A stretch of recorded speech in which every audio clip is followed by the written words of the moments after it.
Hey, welcome to Guitar Knobs, the guitars, gear, noise, and nonsense podcast, hosted today by these knobs. Tony Dudzik, Pick Guardian. Hey, everybody, it's me, Todd Novak. Welcome to the Guitar Knobs podcast. We're thrilled to death that you're listening to our show. We are so happy to hang out with you.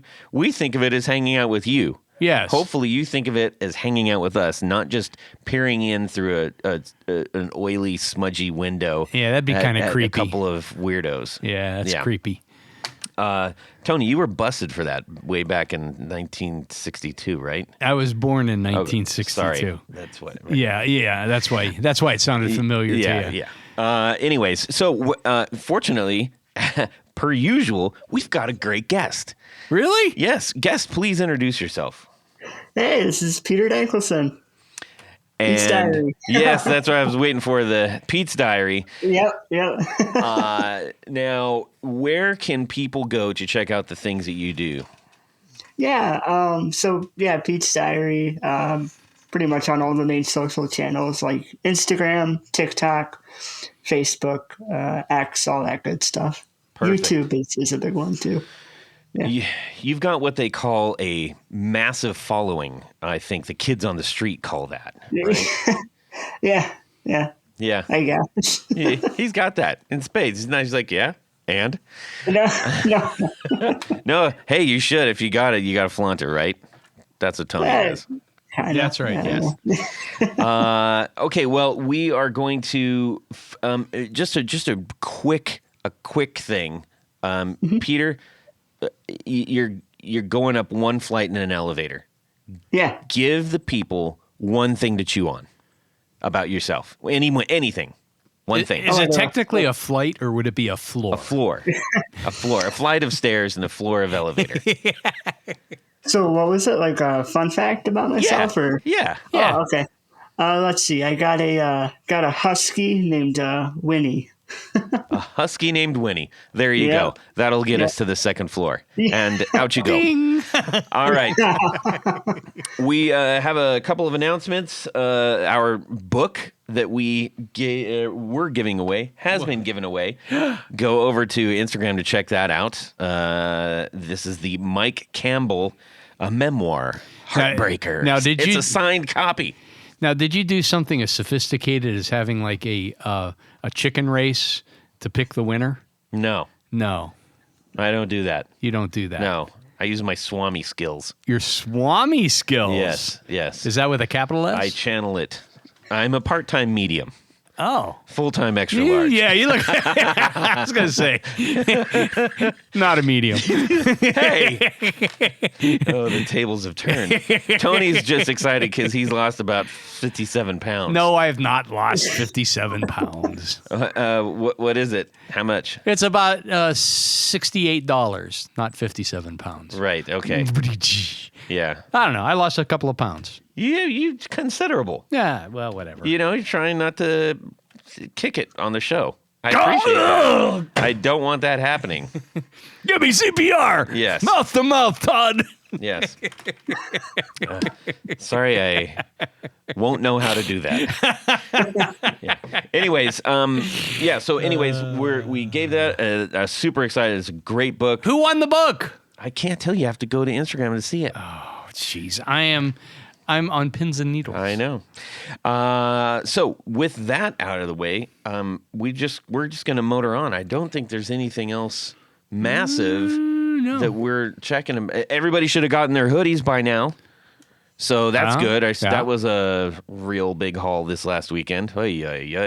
Those came direct from manufacturer, right? I know. Well, it's to me. Oh, they came to you. Yeah, because I want to put the stickers in and a little note and all that business. And I don't want to just drop ship. And it's just so impersonal. Well. Yes. Anyways, all right. Let's find out what's going on in our music world this week. Just a little tidbit, a little nosh of information. Yes. We're going to start off with Tony, and then we're going to check in with our friend Peter. Yes. Well, this week I got my most recent issue of Vintage Guitar Magazine. Mm-hmm. Really the only magazine that I subscribe to. This is the May 25 issue. And in said issue, there is an outstanding article on Norman Harris from Norm's Rare Guitars. And it's actually one of the best. I mean, I've heard some of the stories, but I really haven't heard all of the story. And it's a really interesting.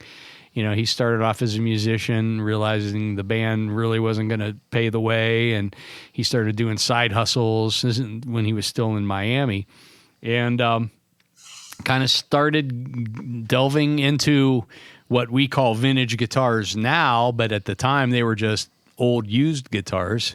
And gosh, wouldn't it be great to go back? I'm going to set my time machine for that.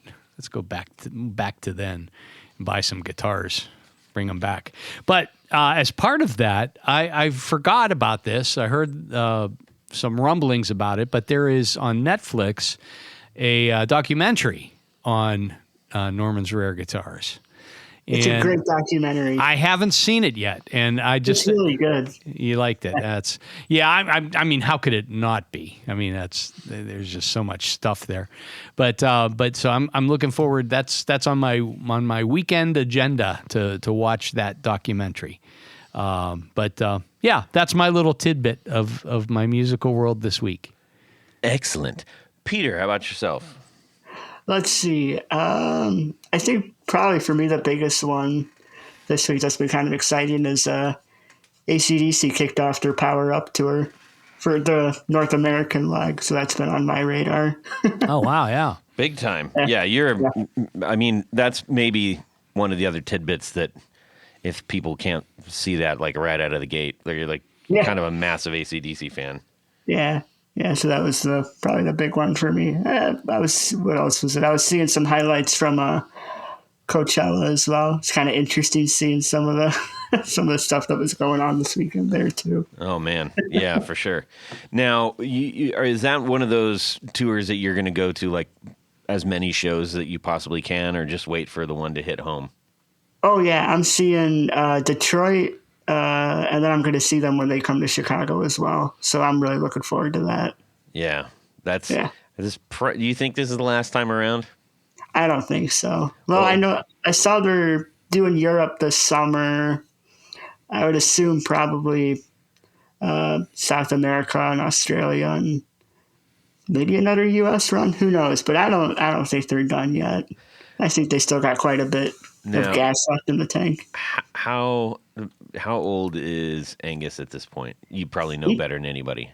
Well, he just turned 70 at the end of March. Yeah. There's a lot of 70-year-olds that are He's fitting. younger than most Rolling Stones. That's very true. The Rolling Stones could have been his daddy. Like literally, put that in your head. Who's your daddy? That's incredible. That's insane to think It's of. me, Keith. Yeah. On baby Keith.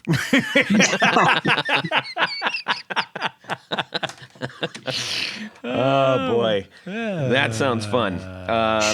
Okay, well, for me, I was. Oh, Todd, what about you? Oh, Tony, thank you for asking. I was down visiting my pal Chase Gullet Guitars this weekend. Wouldn't that be up? Oh, I guess technically it is. I see. I don't have the ocean anymore, so I don't know where anything is. Well, you know where Lake Erie is, right? That I know that's north. I mean, I don't know where I am. It's very difficult for me to tell north, south, and east and west here. Peter, we're in Ohio. We're in Columbus, Ohio, but I grew up in Southern California, so you know which way everything is because you're like, that's the ocean. So then you can figure out everything else. I've always struggled with that. I did that in Minnesota. I didn't know which way was which when I lived there. Yeah. Well, the ice is always north. It's all ice. It's up there. Anyways, so yeah, I was there, and he said, "Oh, hey, check this out." And he's working on some guitars, and he had a baritone in there. He goes, "I want you to play this. Tell me what you think." And what kind of baritone? It's his thing that he's working on. Oh, it's one of his thing that he's working on. Oh. Thing that he's working on. Yes, super secret side thing. Anyways, I don't want to spill his beans I'll let him spill his beans. Okay. Anyways, Jeez. I know. You don't have to get hostile, man. I know. Don't make me. So, anyways, I checked that out, and I honestly have never played a baritone. Yeah. And it's just like and I was playing a sitting guitar. there playing it, and Just the frets are further apart. well, but it's got it's tuned to a B, right? Many are Bs. I think most are. Yeah. And I prefer C sharp. yeah, Yeah. you bozo. You see what I'm dealing with, man? That's also known as B flat. Yeah. Okay. Sure. So I can play with the horns. Excellent. I really enjoyed playing it to the point where I was just playing it and I was like, wait a minute, I just been playing this thing for a while, just sitting here and while he was doing this thing. And one of the things that made me start to consider this was my singer's range. Every singer kind of has a range unless you're Pat Benatar, and you can play everything anywhere on the scale. And I think Pat Benatar has a range too. Well, yeah, that's what I was making. She's got an 8-octave range. No, I would give her a it's solid 8. 6. She got an 8. It's in the books. So I was thinking about this, and I was like, man, this might actually help with some of the songs that we've kind of had to try to figure out how to rekey a little bit. And so then, as we all do, I got some time to kill. 7 hours later, crawling out of the baritone rabbit hole. Yeah, that'll do it. I found something, and I'm thinking, Chase was egging me on, just do it, just get it, just do it. I was like, hang on, man, it's not like I just got this stuff laying around. I got to figure out how to sell some things or whatever. But I did kind of land on maybe, I think, one of two models. Now, Peter, I kind of favor the Hagstrom Viking semi-hollow. I have two of them. I love them. Yeah. They make a baritone. Oh. And it's rare. I haven't found one for sale, but they have made them in black, and I do like the black guitars. With gold sparkle pickguards, yes, apparently. Yes. So that's a contender, but it's a pricey contender because there's not a lot of them out there. Yeah. But the other one is the Eastman Side Jack baritone, which is modeled off of the Mosrite, Yeah. the famous body model there. Yeah. And that one... The Eastwood, you mean? Oh, did I say Eastman? Yes. Sorry, Eastwood. Yes. Sorry. Eastman makes baseball bats. No, Eastman makes guitars too. But also baseball bats. So anyways, and cleats and all kinds of stuff. So anyways, the Eastwood Side Jack. Barrett. And but they have one it was a special edition. It's like all black with a antiqued, like a yellowed white binding on it. With black P90s. Chef's kiss. Wow. It looks awesome. Yeah, that's cool. And I'm like, oh golly, I really don't need this, but I do need this. No, I don't. Yes, I do. If you even think it, you need it. I mean, that is. I thought it for 4 hours, Tony. I'm not even joking. That means you need it. I know. I don't. I know. Anyway, so more things will develop out of that. Anyways. Yeah. So it's kind of fun. I was like, oh, whoa. And Reverend makes a really nice berry too. Yeah, that's true. So, anyways, that's what that's all about. But what I didn't do this weekend was buy more Tour Gear Designs patch cables. You should have. Well, I'm already pretty loaded up on them. I'm getting close to where I'm going to have to, restock. Mm-hmm. If I do, though, I will go to the website. I will stack up my basket. You know what? Yes. I have some extra pegboard and pegboard hooks at home. And I think you should set up a Tour Gear Design display in your basement workspace. I like that idea. For people to come down and want to purchase. No. Oh, just for me. Just for you. Oh. So you can look at, I think I need a 4-incher. Oh, yeah. And I can draw the outlines like all the grandpas used to do for the tools. For the tools. Exactly. I like that. Yeah. Well, in the meantime, I'm just going to go over to the website and plug in the guitar knobs. Well, are you going to load up your basket first? I've already said that before you. I was thinking. I loaded up the basket and I'm putting in the guitar knobs, and I'm going to save 15% on my order. 15%. That's right. Get down to Tour Gear Designs. Get some of these cables. We love them. They're great. They're fantastic. Plain and simple. Save 15%. And I don't know how long that's going to last because all the funny business going on in the world right now. But for now, until we know different, that's where that stands. I should probably check in with him someday soon. Yeah, they might be mad at us. Well, anyways. So thank you to Not Tour because Gear. of the podcast. No, thank you to Tour Gear for sponsoring our Four on the Floor. Let me get a little bit of this. 1, 2, 3. Four on the floor. All right. Peter from Pete's Diary. What is your four on the floor? Let's see. So the first one that's pretty much always in rotation is I have the Schaefer Replica Classic. And of course, being the AC/DC fan, it's kind of Angus Young's secret weapon, or that's kind of what it's been billed as. But I really like it a lot because of what it does to the amp. It almost kind of takes... To me, it kind of takes what's already, the tone of the amp and just pushes it forward. Just kind of, I guess, gives it a bit more gain, but it doesn't change the sound of the amp. It just kind of takes what's already there and pushes it a bit more, which I really like. It's very natural. Mm-hmm. And that was that a meant to be a replica of the preamp of his wireless system? Yes. Okay, that's what I thought. Yeah, we got into that discussion a couple years back, actually. Mm-hmm. I'm trying to remember. Oh, I think it was with talking to R2R. It might have been. Sure, yeah. Anyways, please continue. Wait. What? So was it just Angus that inspired you to get this, or? Well, it was. I tried it out, and I really liked what it did. Because of what it did with the amp, it pushed everything in a supernatural way. It didn't really kind of color anything too much. It just kind of beefed everything out a bit. So that's kind of what really did it for me. Mm-hmm. Now, when people see your board or you're talking about that, is it common for them to say, "What the heck is that?" Not really. I guess there are definitely at some of the shows there are some gearheads that come by and are like, what are you running? And I'll just kind of, I have a pretty simple setup live, so it's usually just a few small pedals, but that's always on in rotation. I never leave the house without it.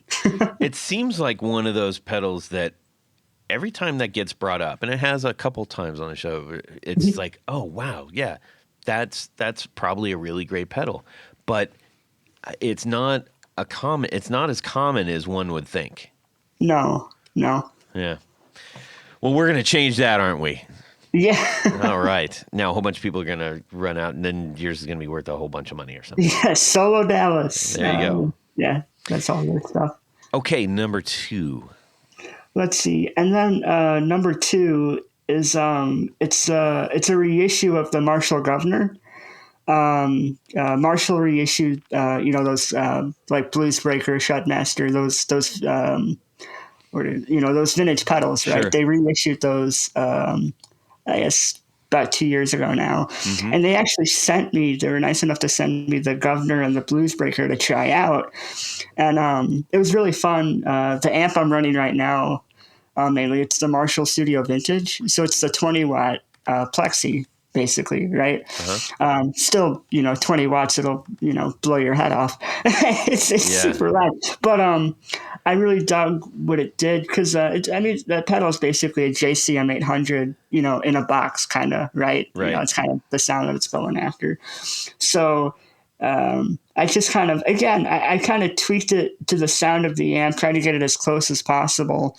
And, which is kind of dial in, maybe not super heavy with the gain, but it was more of just trying to give that that kind of cleaner sound from that kind of plexi sound, just kind of dirty it up a little bit. Yeah.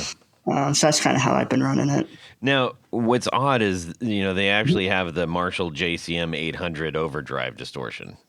Yeah, they just did a pedal. Well, at NAMM they were talking about. They just did some new pedals. I haven't tried one out yet. Yeah. They got the 59, the 800, and the JVM out there. Yeah. But it's interesting because the Governor, as you said, is kind of like that in a box, right? Yeah. Yeah. So now they've got 2 of those in a box. Yeah, I think so. I haven't really compared, been able to compare them or kind of hear what, they do differently or whatnot. So, yeah, not quite sure what the, similarity and differences are. Is it fair to assume that you prefer the Governor over the Blues Breaker? Yeah, it's just mainly the game kind of thing. And Gary Moore used one, so. Can't go wrong with that. Yeah, yeah. Okay, number 3. And then this one's pretty important, surprisingly. But it's what's it called? It's basically a noise gate. It's I think it's ISP decimator gate. Oh yeah, the ISP like decimator. Yeah. Basically, probably the only drawback with the Schaefer replica is it's very hissy, like lots of noise. You turn it on and it's just zzz. Yeah. Like if you watch the rig rundown with Angus, his tech literally said Angus calls it a fizz box, and I'm like, well, I could see why. Yeah. And I mean, when I used the first time I went out and used the Schaefer live, the sound guy came up to me. He's like, "Dude, what is going on with your amp?" I'm like, I try and hit it and turn it off between songs and turn it back on when we start up again.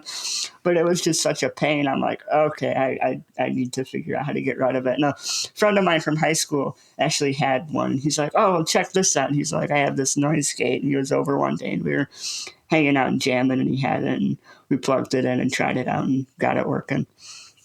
They've been making that one for some time now. I don't know too much. Yeah. I don't know too much about the history of the brand or all of that. It was just like it worked. It did the job it needed to do. Yeah. Well, and they didn't do so hot with the naming convention. The ISP Technologies Decimator X G-string noise reduction pedal. It's like, what? Yeah. Why? It's confusing. It took me a second. Is it a Decimator X or is it a G-string noise reducing thing? Now, do you run that on all the time, or is that sort of like your standby? You hit that on standby so everybody doesn't freak out. It's on all the time. I've learned to adapt to the gate because I know a lot of times players are like, it cuts out the signal and stuff. But I don't know. I've learned to kind of work with it, figure it out how to play with it. Cool, man. Let's see, number 4. Let's see. With number 4, I'm probably gonna have to go with my Crybaby Classic Dunlop wah. Yeah. All right. Yeah. I'm assuming you've tried several others out. I tried a few. That was the first pedal I ever bought. Like, geez, when would that have been? Like 5 or 6 years ago, 7 maybe even. But it was like that was like the first pedal I ever got because it was like everybody from Hendrix to Slash and all those kind of solos. So that's just kind of been the wah that I've always had for a while. I don't really use a wah that often, but like for a little while, we do like Voodoo Child in the set, and I'd be like, oh, you can't not have a wah pedal going for that. So I brought that back out and played it. And in the band, we used to do a Slither. And Slash's wah solo during that, so that was kind of fun to dig that out. Nice. I think now most people, whenever we're talking about the Crybaby, it's one of those things that they buy, they sell, they buy again, they sell again, they buy it again. Yeah. There's definitely with most people, I think, a love-hate with the functionality and the ease of use and stuff like that. Yeah. I don't know. I haven't really used a wah like too much. Like it kind of pops out from time to time. I don't know. I mean, to me, it gets the job done. It sounds pretty good. There are some points where haven't used it in a while. It gets pretty like squeaky. You can hear it even when you're playing. Yeah, yeah. So you have to kind of get the WD-40 out and kind of freshen it back up and get it moving again. For sure. Yeah. Well, thank you for taking. Well, actually, tell me, do you have any particulars about your actual board, your cables, your power supply, your actual board? Anything you want to throw out there? Let's see. I'm not really using a board, but I do have pretty much it's all just strung up on the floor. Like I'm looking at it right now. It's the Schaefer, the Governor, and the Decimator. It's those three that are always kind of together.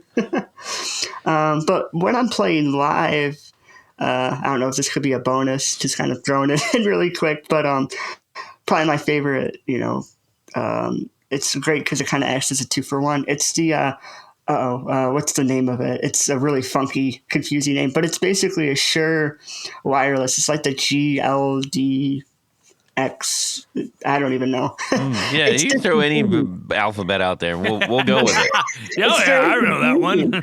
Yeah, but basically, I like it because it's a wireless, but it's also a tuner. So it's kind of that 2-for-1 kind of thing. So yeah, you just kind of hit it. You could tune and then turn it back on. You could still run around on stage and all that. So that's always getting used as well. Nice. Okay. Well, yeah. I think it's discontinued. Got discontinued. So I don't know if it's available anymore. Well, we are going to move forward into the big interview part of the show. This is, it's very serious, and we, take it very seriously. We do? No, we don't. I was trying to. He wasn't buying it either. But so no, I ran up on you at NAMM because I recognize you and I follow you online and I really enjoy the content you put out there.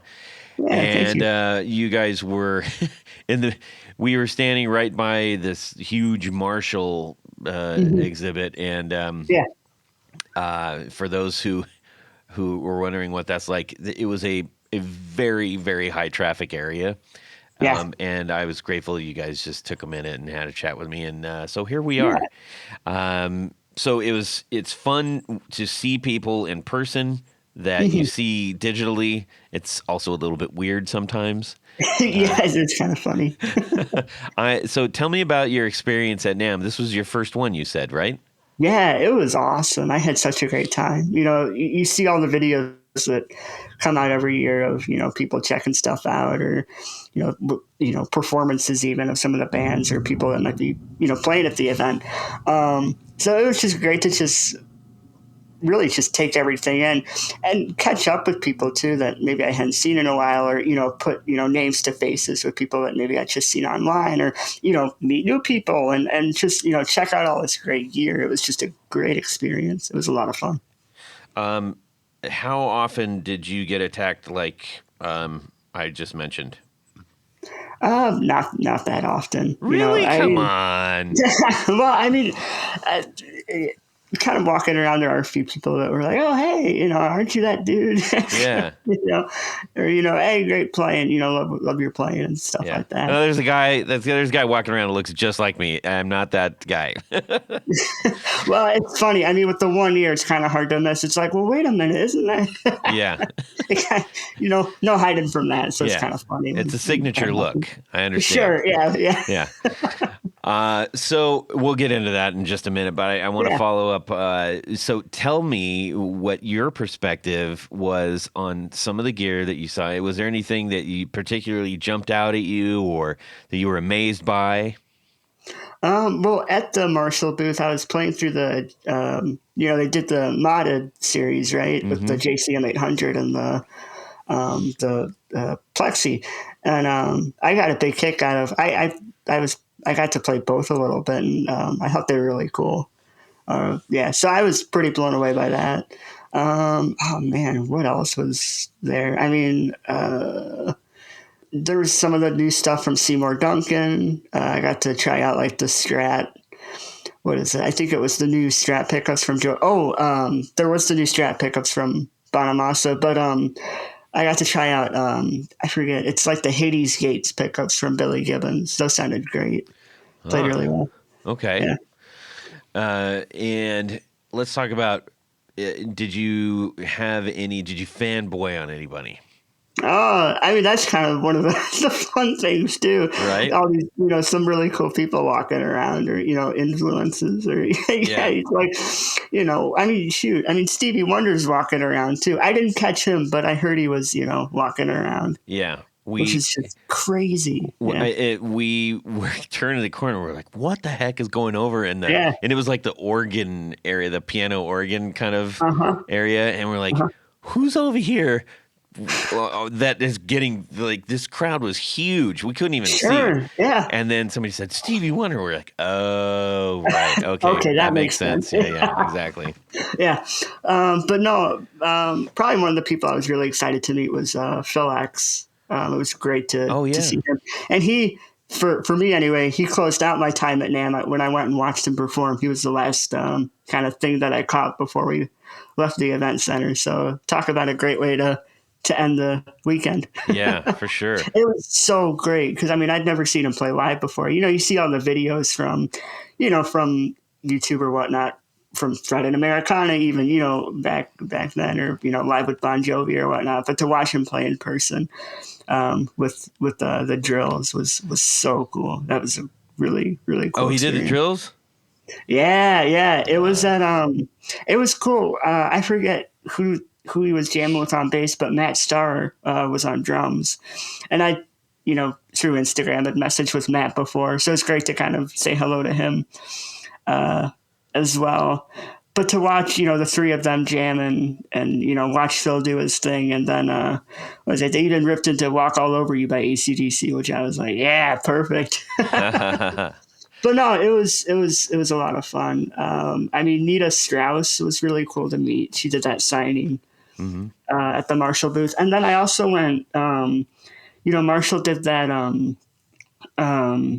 they did a benefit show for the wildfire relief. Yes. And Tom Morello played there, and Nita, opened the show. So it was great to watch Nita perform again. Then it was fun to watch Tom live, because kind of, I guess a bit of a fun fact, Tom Morello actually went to the same high school that I did, and I actually got to meet him when I was in high school. He came back, and did and spoke there, and I got to shake his hand after he spoke. And I showed him a photo of my, at the time, brand new SG. He's like, "Oh, great choice," and I was like, "Yes," on cloud nine. Yeah. The rest of the day, so it was really fun to watch him, play live and all of that. He did all the fun stuff, right? Like, he did a bunch of Rage medleys and, Audio Slave stuff, some of his solo tunes. It was great. He was really fun to watch live. That's cool.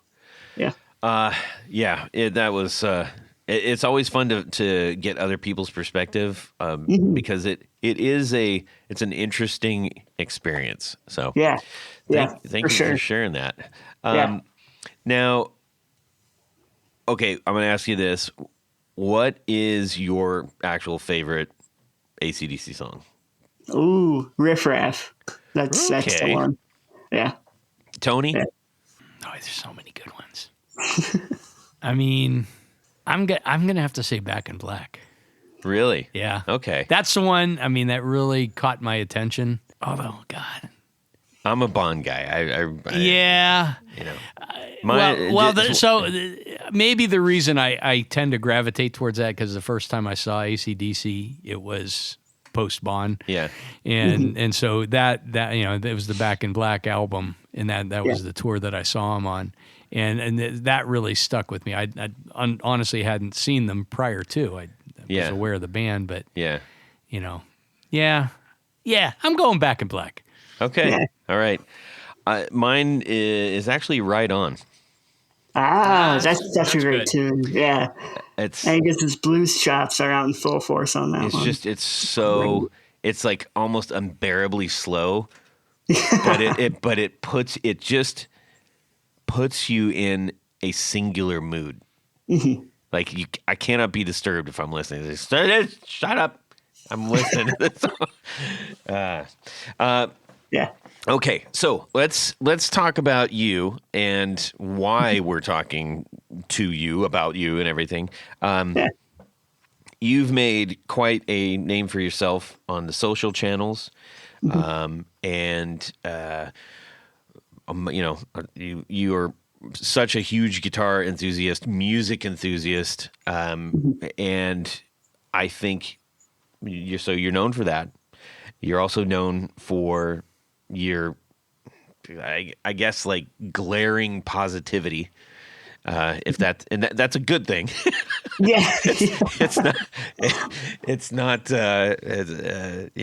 That's something that we all need, which is. Do you think that Yeah. that's contributed to some of your, I guess, what you call it, success or popularity, or however you want to term that? I mean, I think it's something that people are drawn to, and I think it kind of comes across in the playing as well. Like I love jamming, like mostly up tempo, feel good stuff. Yeah. So yeah, I think people are kind of drawn to that, for the most part. Well, when you do play, Mhm. you look like you're having the best time ever. Doesn't matter what you're playing. Yeah, yeah. I mean, that's one of the things, you always kind of want to come across. And I always try and play like I'm performing live. There's kind of that energy that comes across Yeah. when playing live that I'm like, for me anyway. Everybody's in for it differently. But for me, that's what it's all about. I love kind of that energy from playing live. And you try and soak that up and kind of, hope it comes across on screen or whatnot. Yeah, so that's kind of what I always try and do when playing. Now you mentioned something in passing that I said we were going to get to, which is I'm sure a topic of many of your conversations, but Yeah. it is why don't you talk about your, as you quoted, your missing ear. Yeah. Yeah. So I guess for those that don't Have know, you I was found it? I guess that's the big question. Nah, it's still missing. I'm hoping it'll turn up somewhere at some point. It got misplaced for 24 years. Yeah. That probably wouldn't even fit me anymore. Yeah. Oh man. No, but I was born. Yeah, I guess for those that don't know, I was born with a rare medical condition called golden heart syndrome. There's varying degrees of how it can affect people, but in my case specifically, I was born obviously, missing left ear. So people have seen my videos. I have a bone anchored hearing aid on my left side, and that helps me hear, and that's been fantastic. But also, oh boy, lots of stuff. I was born with a very small jaw, something called a single pelvic kidney, basically one kidney in the front instead of the two in the back. I've had 38 surgeries. Yeah, lots of hospital stays and doctor's appointments. A big one recently, if I'm Bad not back, mistaken, yeah. right? Sorry, what was it? You had a big one recently, if I'm not mistaken. Not really big, but Okay. going under and all that still kind of mentally draining and recovery. That was in February, early February. That was Right. I guess long story short, years ago I had a blocked tear duct on my left eye, which got fixed and all that. And then for basically the past year, I think it was caused by some sort of pink eye, like kind of, normal eye infection type situation where that duct got blocked again and, started basically constant tearing. It wasn't like anything bad, but like there were a few times it got infected. Yeah. Like a pink eye type thing, but it's just constant tearing. Like even at NAMM, I was constantly like, having to wipe my eye and stuff and, and all of that. So I had, they call it a DCR surgery where they just go in and open up that blocked duct. And I had a stent in, they put in this little rubber stent. And that just got removed like a little over a week ago. They took that out in the office. So that's been good. But, outpatient procedure, I wasn't, it was like, I don't even know. Not too long of an actual surgery. Went home, that day. So surgery wise, as far as some of the ones that I've been through, that was pretty I wouldn't say easy, but as far as surgeries go, that was pretty straightforward with no complications. Do And you then, have yeah, do the you have a second, high pain tolerance? I don't think so. I usually just try and listen to music and hope for the best. No, there's still a lot of like anxiety and nerves. Actually, it's really not funny, but I noticed in a video that Mom was posting on Instagram, keeping people updated on what was going on. If you look, there's a video of like, hey, okay, I'm going in. This is what the situation is. This is what I'm going in for. The video right after that, it's literally like, if you look, I'm like, they were about to take me back. I was about ready to go, and you could see that I'm like shaking. I'm like, okay, because I had like a playlist of songs to help me feel good when they were taken, to help me distract me. But yeah, you could see that there was a lot of nerves beforehand. I can only imagine. Yeah. Now, so that's, one would think that would have affected your playing, just because having, I guess, impaired hearing on one side, Right. Yeah. it was obviously that didn't really affect you. Well, it is interesting because the way that I think it's best to kind of, for people to kind of think of it, with my case at least, is this is all I've ever known. For some people, it's not. For some people, they've been able to hear out of both ears, and then they go deaf in one, and then it's this whole it's a big thing. But for me, I've always been deaf on this side, so it's all I've ever known. So it's just kind of like, this is how it's always been. It's my normal, so sure. That's kind of how it's always been. But it is funny because when you do have headphones on and you're listening to music, I think Van Halen is a great example. If you put headphones on and like say you throw on Running with the Devil, and you're just listening to the right channel, Eddie recorded all of his guitars for, I think, the first couple albums on the left side. So if you just listen to Running with the Devil on the right side, you just hear a bit of reverb. Yeah, you just hear a bit of reverb from the guitar, and you're like, well, wait a minute, where's Eddie? You just hear the bass going bum, bum, bum.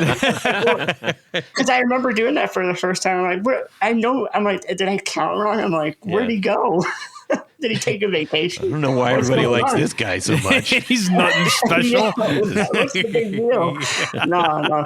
But it was like, flip the headphones around. It's like, okay, there he is. But yeah.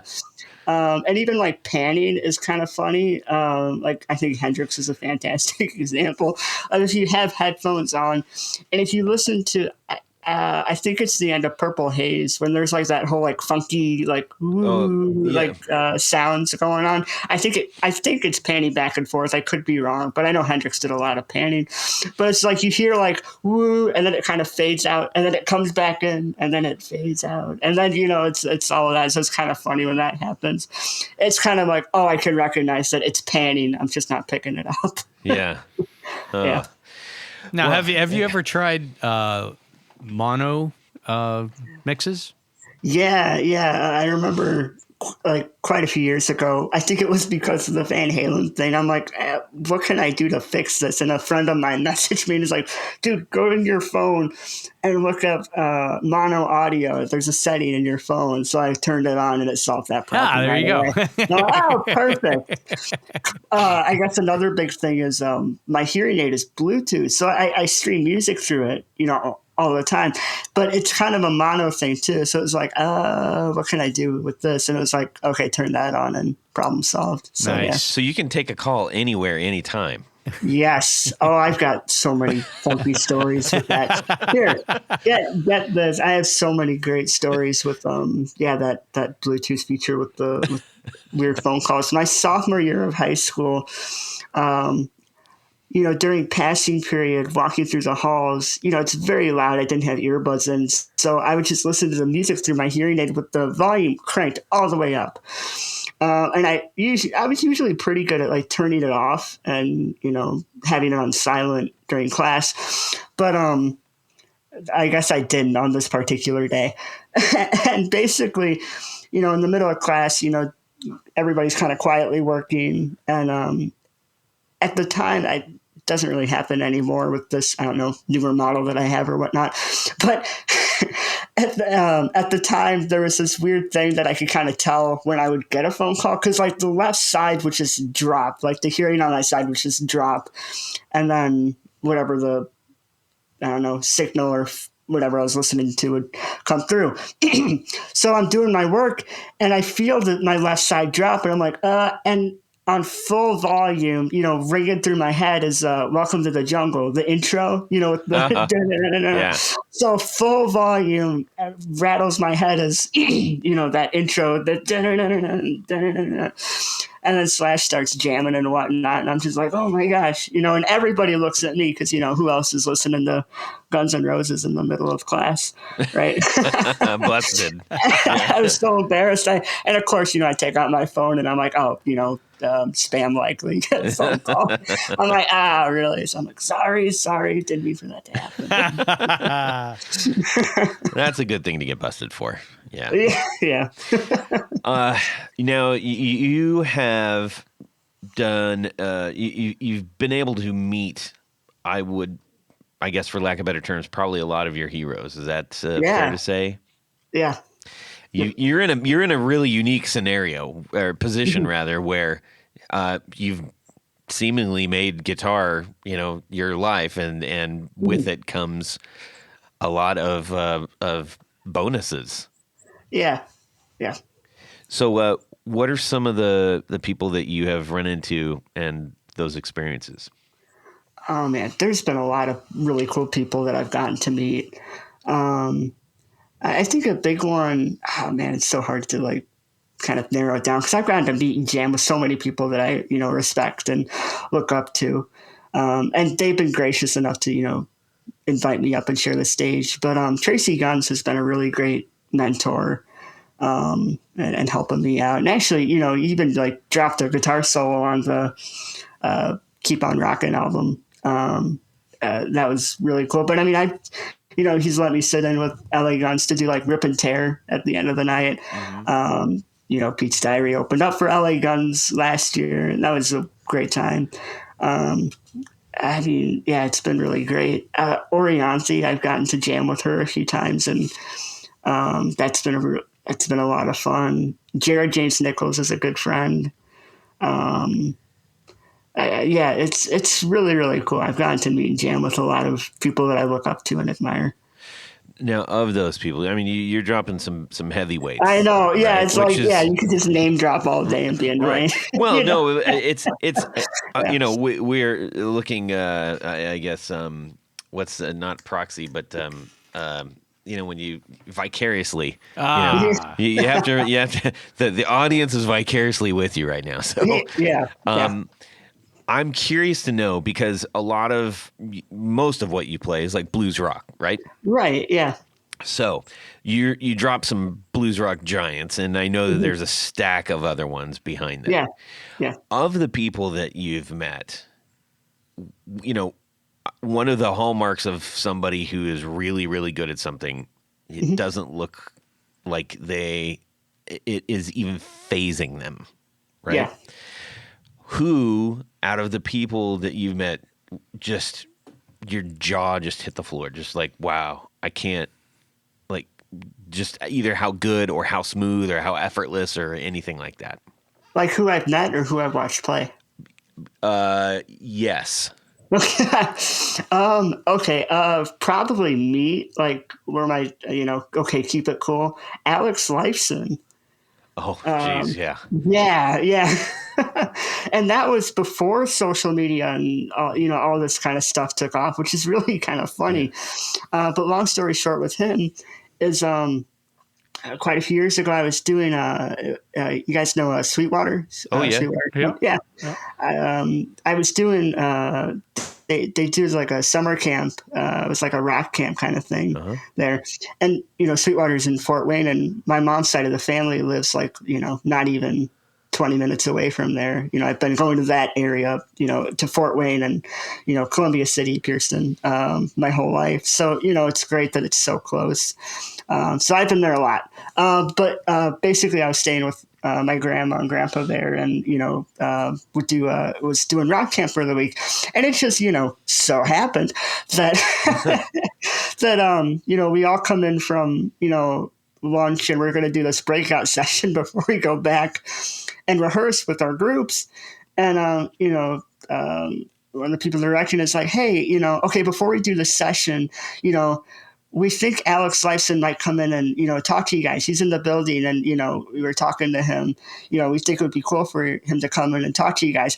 And it was like, I almost, crapped my pants. I'm like, Alex Lifeson. It's like, oh my God.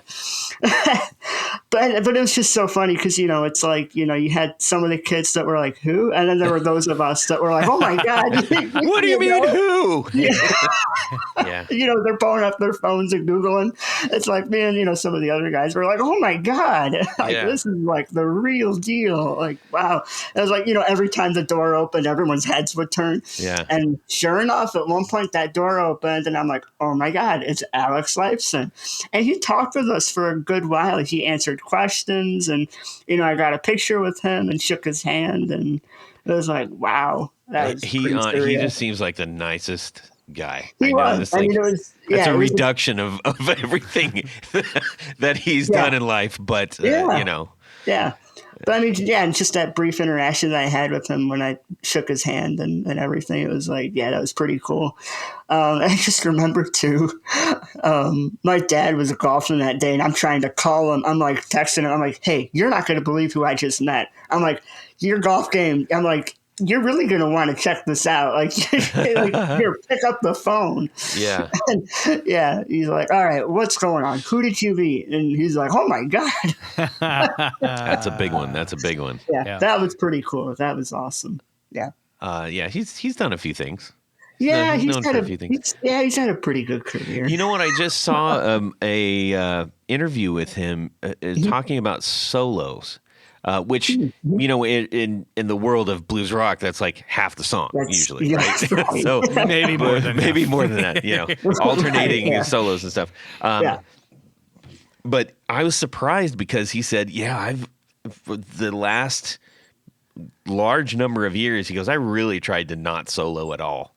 That's interesting. And he said, I just let the synths take it, let Getty take it and do his thing. And he goes, I just don't, just not my thing. And I was like, what? Yeah.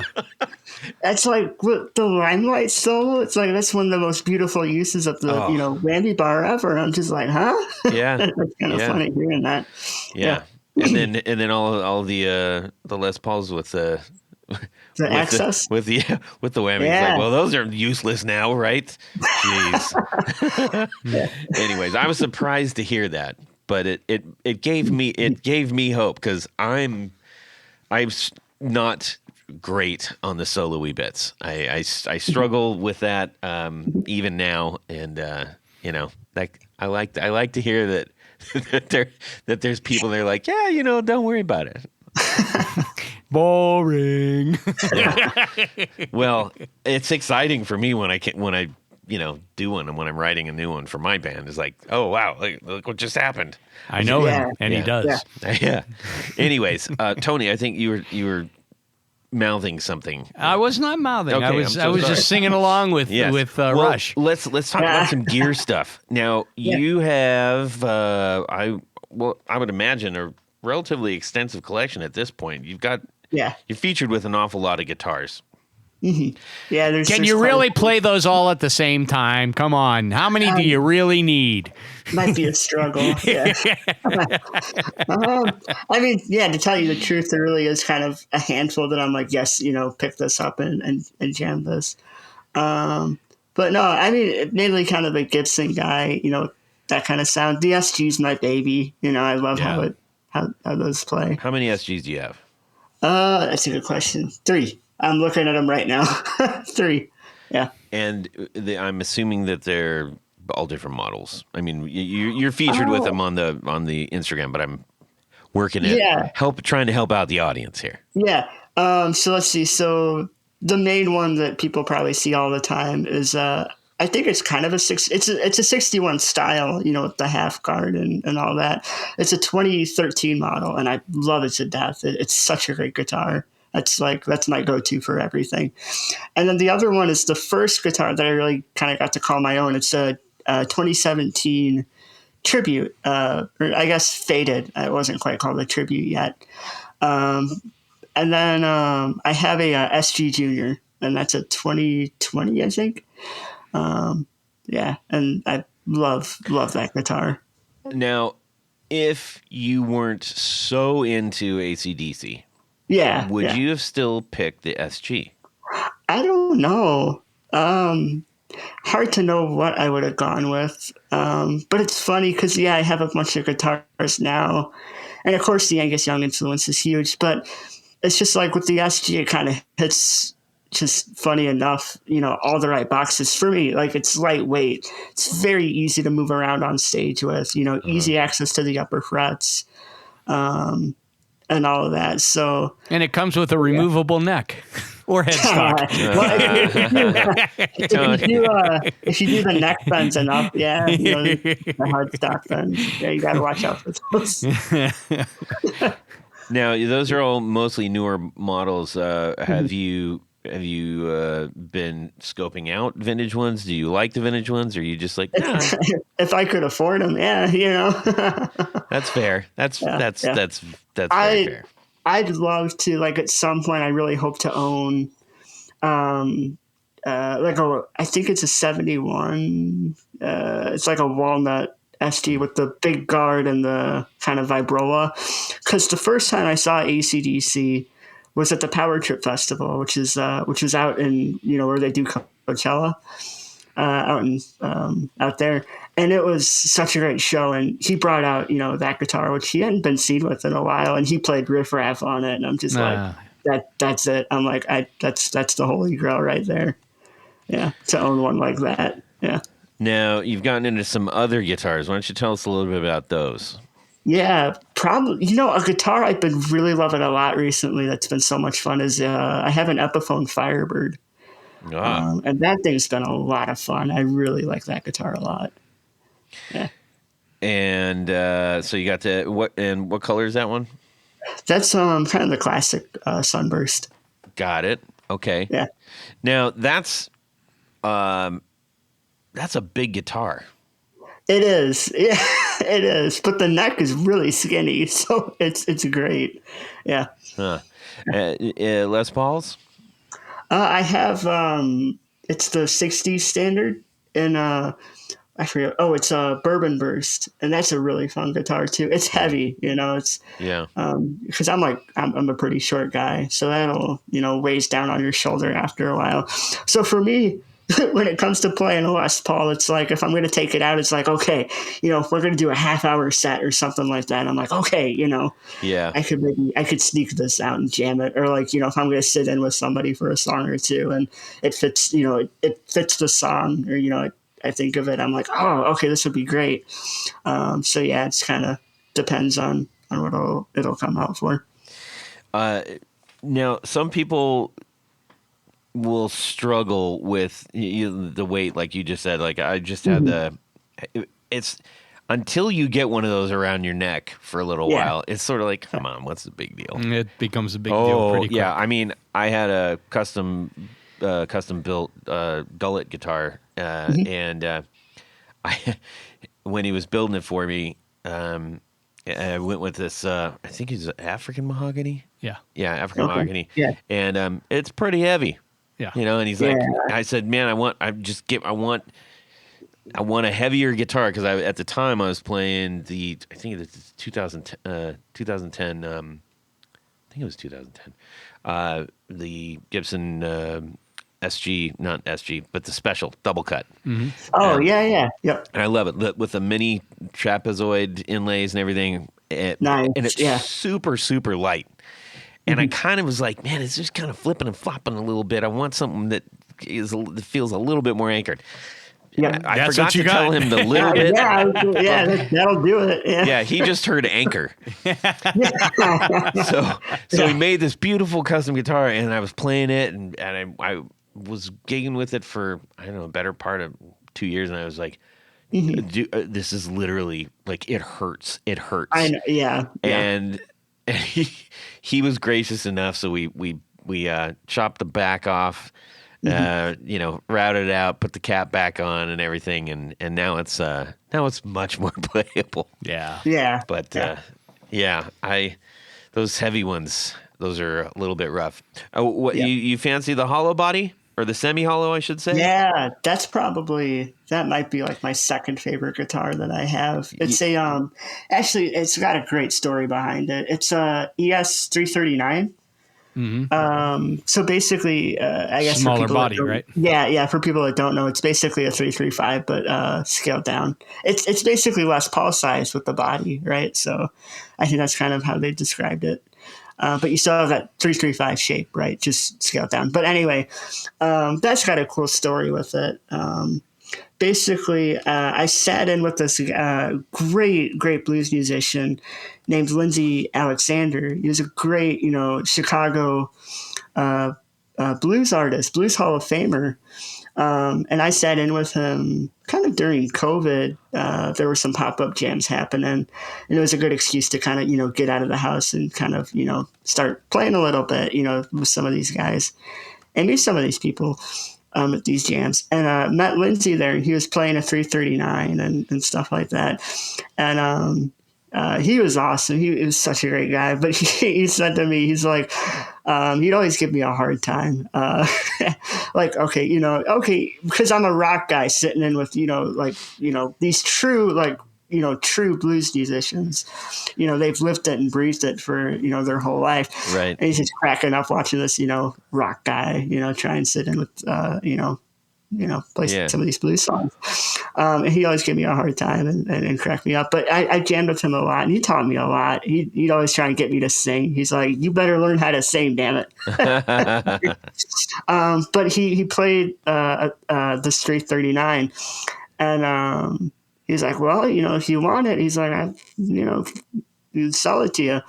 And my parents actually ended up buying it off of him for Christmas. And it means a lot more to me now because actually he unfortunately passed away in February. Yeah.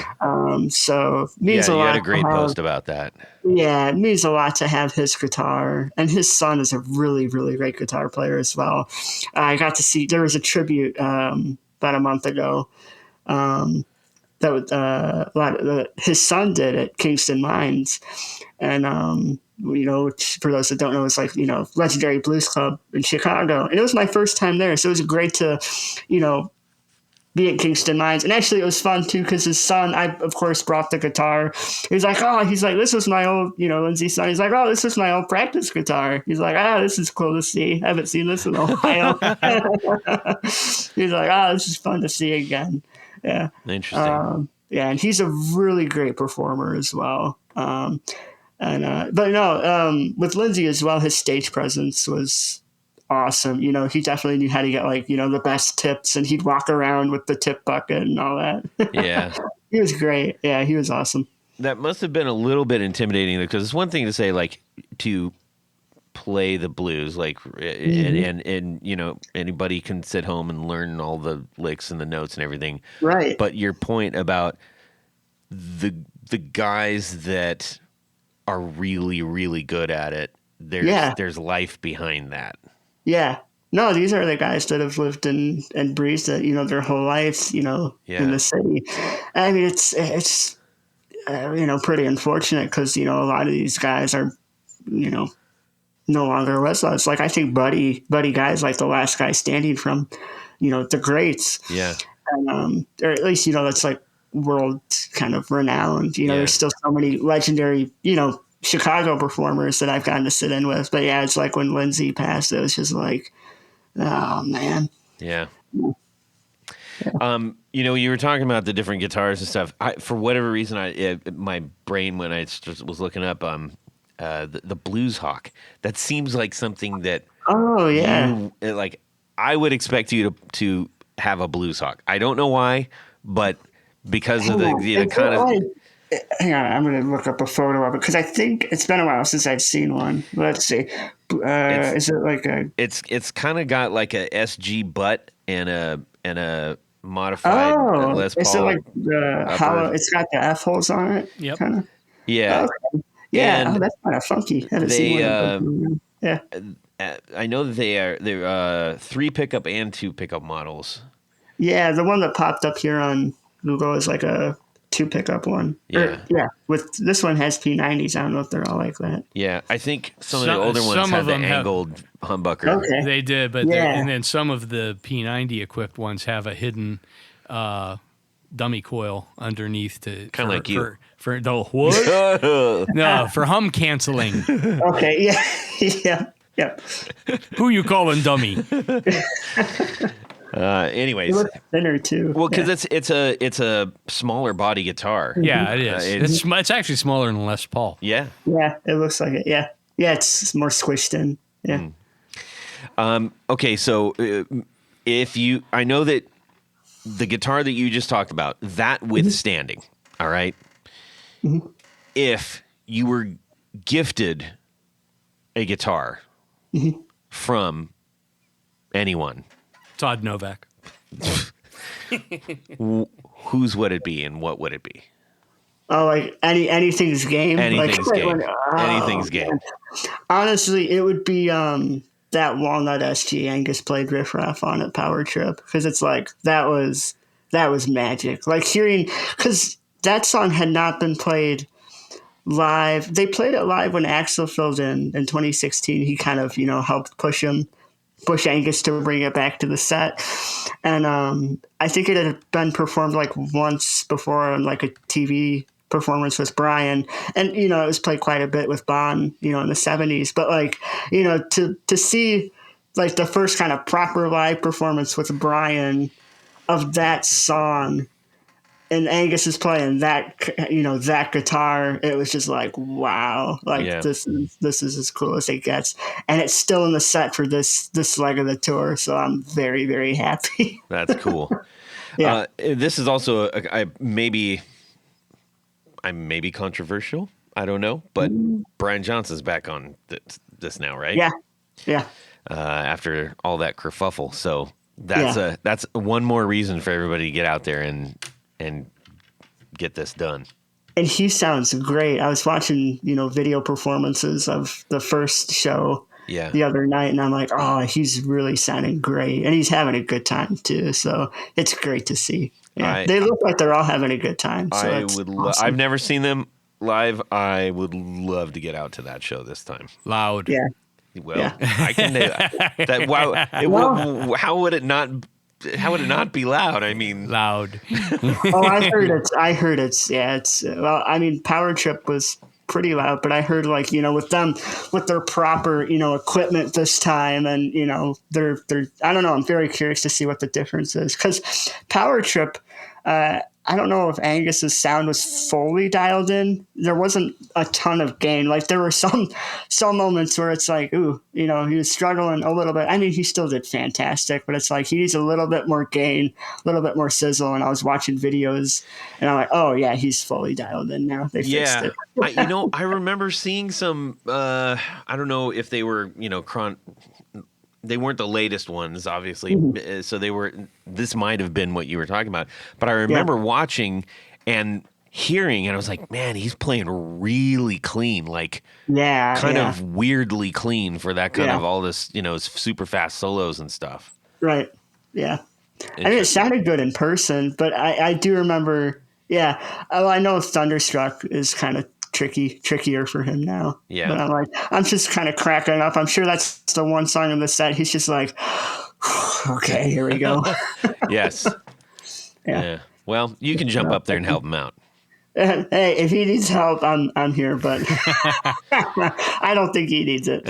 No. Good enough. Well, Pete, we have one more thing that we're going to handle real quick. Let's see here. Tony? Yes, Todd. You know what it's time for?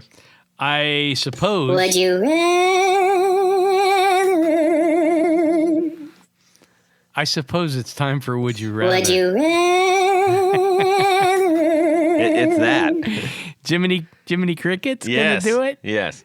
That's so nice. Go ahead and bestow the great Would You Rather on us. All right. So, he's back. Who's back? Professor Squeaky Bellows has returned Jeez. from his self-imposed exile on Main Street. Okay. For those of you who don't remember, Yes. that's a lot of people. That is. I forgot. Where am I? No. Why hasn't somebody who like some great like Dweezil Zapper or somebody who cover exile on Main and call it self-imposed exile? How come nobody's done that? Tony, you're a genius. Thank you. Thank That you, would be Todd. amazing, right? So anyhow. Okay, anyways. Can I just continue me? with this All right. with this thing? Yeah. Self-imposed exile Yeah. on Main Street. See? Yeah. That can be the new Valentino's album. Yeah. Okay. So for those of you who don't remember, Professor Squeaky Bellows believes that Yes. accordion music is the only music that matters, and he has a master plan of destroying guitar music with his time machine. Okay. This time, he wants you to alter the course of Gibson SG history by sending you back in time in his time machine to 2 very specific years. Okay. Year 1, option 1. Your mission. Oh, this is 1961. He's going back. 1961. 1961. Your mission is to convince Les Paul to let Gibson continue using his name on the model, eliminating the name SG forever. Okay. Option 2. Yes. 1967. Yes. Your mission is to convince Eric Clapton to not let the full collective paint his 1964 SG, eliminating one of the most iconic SGs of all time. The Fool. Yes. Now, what you have to decide Uh-huh. is if you want to help Professor Squeaky Bellows in his mission, Right. which of these would have the greatest impact? Right. Right. So, Yes. Okay. Tony, yes. go ahead, and then we'll check, see what Pete has to say here. If you remember in the previous episodes, I was always trying to defeat Professor Squeaky Bellows. Uh-huh. There's But- some merit in what he's doing occasionally. Yeah, well, I mean, accordion Misguided music. merit, but Accordion music rocks, yes. plain and simple. I mean, we all know that. Yeah. It's right up there with bagpipe music. I like a bagpipe. So this time, I'm going to help Professor Squeaky Bellows Okay. on his mission. And I'm going with option 1 back to 1961. And I will talk to Les Paul and I say, dude, you're going to be around for a while and you're going to get a lot of money if you can let him continue to use your name. Uh-huh. Even though Les Paul was not a fan of the SG model. Right. That's why he wanted his name off it. That is right. But we're going to convince him there will never be a guitar called the SG. It will always be the Les Paul. Okay. See, that's garbage. I mean, Pete, let's what do you have? Which one are you doing? Ooh, that's a tough one. Let's see. Let's see. Do you get rid of the Fool, or do you change the name of the SG, or keep the Les Paul? Let's see. Ooh, I might go with.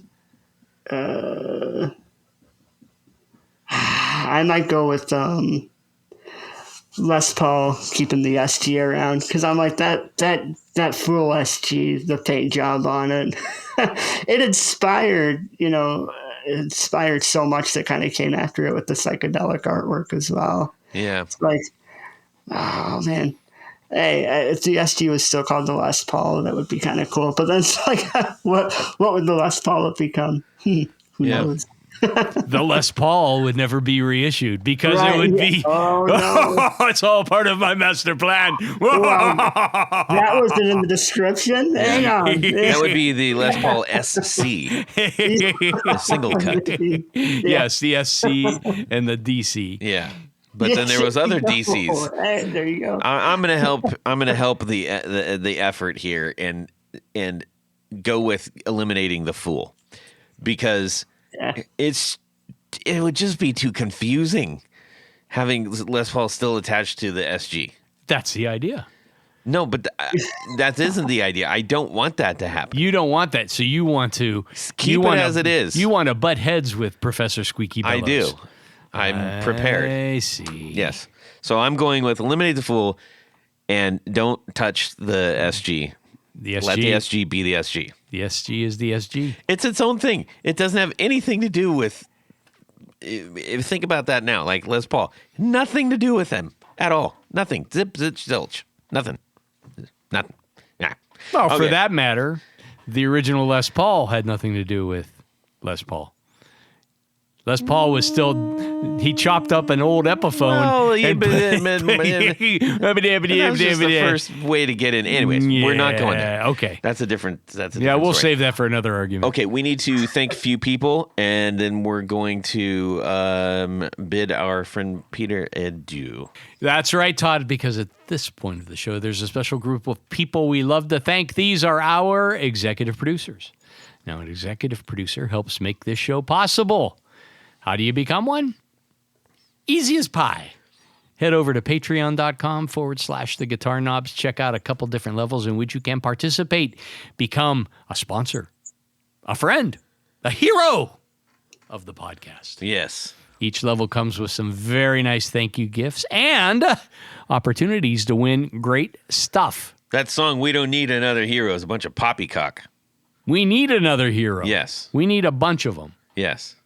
It'd be nice. It's a good company Indeed. to keep. Yeah. But in addition to all that great stuff, there is one thing more. What would that be? You get to have a name right on the thing. You get your name right on the thing. That's what I'm going to do right now. So special thanks to these executive producers: Anthony Lathrop, Brett Hogarth, Cameron Pampas, Darren Gregory, Don Kloss, Elad Mizrahi, James Bell, James White, John Esterly from Rare Buzzer Effects, John Sebastian, John Halverson, Justin Jones, Ken Sayers, Michael Senchuk, Mike Davenport. I always want to say Davenport. Yes. But I said it should be Devonport. Yes. Sorry, Mike. I do that often. Owen Eads, Plutone. You just call him Mike Couch. Sofa. Mike Sofa. Hey. Okay. Did we do Ralph Gottschalk? Ralph Gottschalk. From Wonderful Audio Technology. What? Richard Kendall, Rick Calhoun, Rusty Sneeden, Stefan Lamb, Tom Brezin, Trevor Ellenberg, Trevor Gunberg, Vader and Pedals, and Ty Barnes. Yes. Columbus's own Ty. Yes. But Todd, Yes. there's more. I know. There's another group of executive producers. These are our grand poobahs. These are the creme de la creme, the top of the heap, the A number ones. And they wear a fez upon their head whilst listening to the podcast. They should be wearing their fezzes right now. Are you listening? Yes, they all. We got the votes come back. Mm-hmm. Oh, they're sipping orange. Tony's been working by himself all day in a little box. So this is I'm a man in the box. okay. So special thanks to these grand poobahs.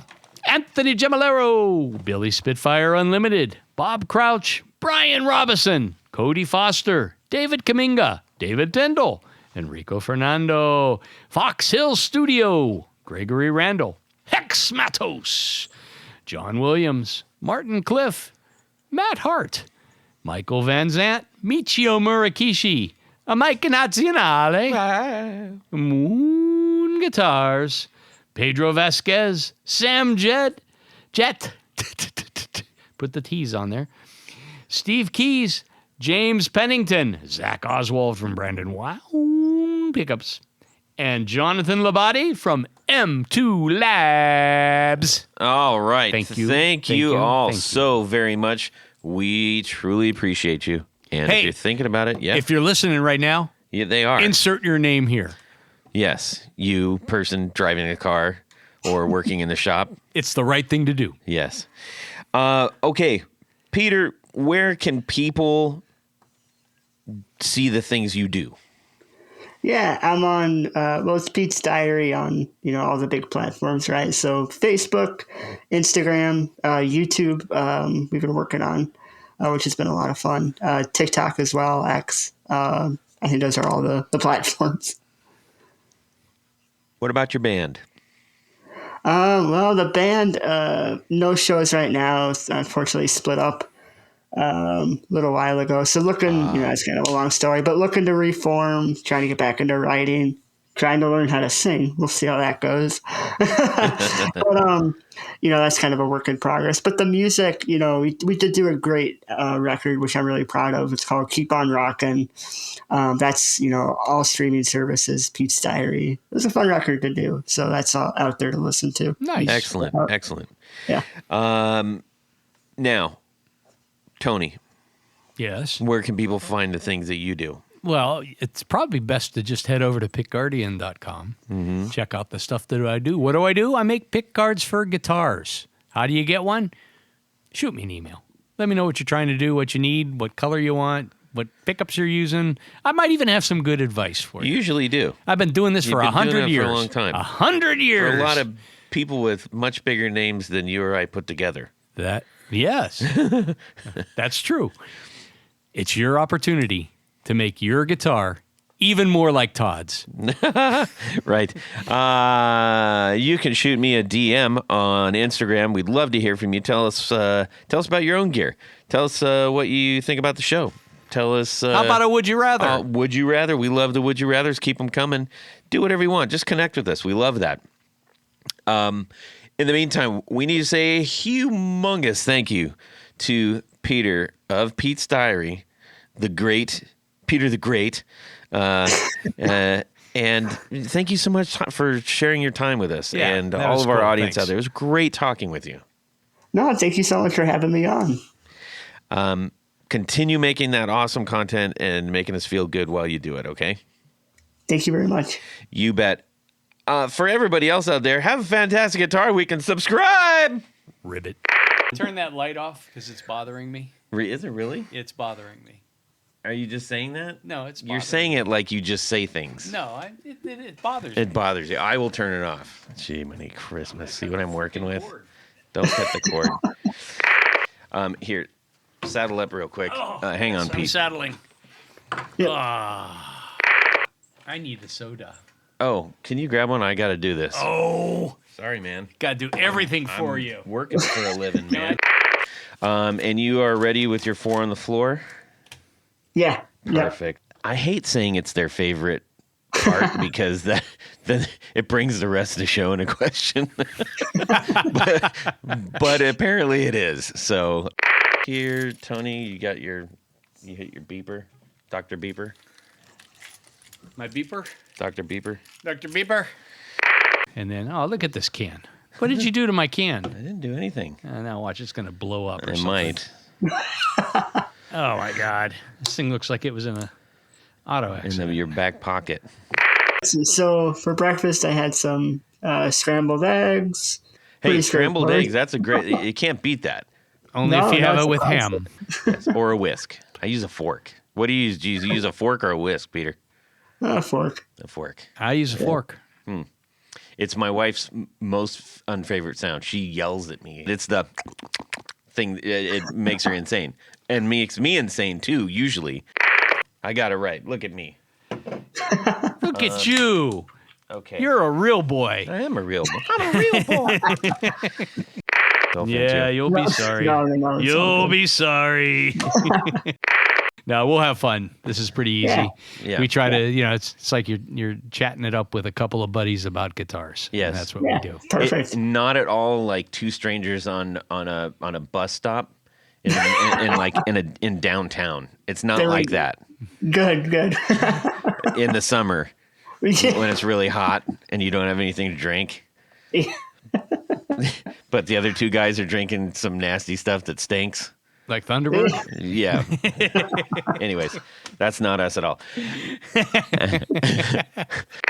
Yeah. And stuff like And that. it drives him absolutely batty. Yeah. Or if I do something like this. Yeah, it's really bad. Please don't. Please don't. Yeah. Peter, Yeah. is your head spinning yet?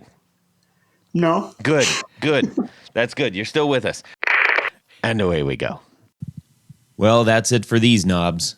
Please visit our Patreon page at patreon.com/theguitarknobs. Visit our website at theguitarknobs.com for all of our past episodes, 4 on the Floor blog, and other good stuff. You can connect with us on social too at our Facebook page and share your gear and stories on our Facebook group. Also, be sure to check out our Instagram at Guitar Knobs. Catch you next time.